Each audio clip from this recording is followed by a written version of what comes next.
you at some point said that the PAP, I take it as a lot of times it is you, that said that we have engineered, the PAP, we have engineered elections that would make Singaporeans very stupid to want to vote us out. What do you mean by that, Mr. Lee? We have given Singaporeans something which they've never had before. Singapore society, which is now well educated, 20% of them in tertiary institutions, 40% of them in polytechnics, another 20% in ITEs. Everybody owns a home, everybody has got proper medical care, and everybody is catered for and looked after. If they were not catered for and looked after, they wouldn't have voted for this government to be re-elected. It's as simple as that. The final test is not what Mr. Chee says or what I say, but the reality on the ground. Have we created a better Singapore? Is it better than 1959? When the Prime Minister goes to elections in a few years' time, whether he wins or loses depends on whether the people believe they are worse off or better off. It's as simple as that. That is the acid test. Sure. But unfortunately, Mr. Lee, it is not as simple as that, because if you're saying that the acid test is whether people feel, whether they have benefited from your system, then why is it, Mr. Lee, that even you and the current senior minister continue to lament that Singaporeans are leaving Singapore in droves?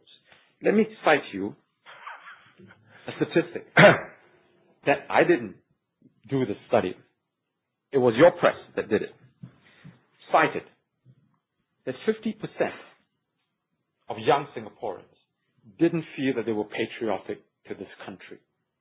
How do you explain that when you say that Singaporeans, that you've done so well, you've provided so much for them, and yet, now, you had 50 years, no interruptions. There was never any change in government in between. So you had an uninterrupted period of rule in Singapore. And yet, at the end of the road, you come to a situation where your young cannot wait to want to get out when they have a chance and tell you, we don't feel patriotic at all to this country. Have you failed, Mr. Lee?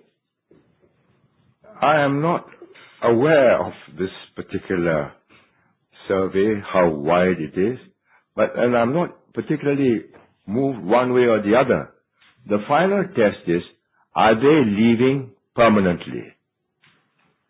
Because that's what they can do.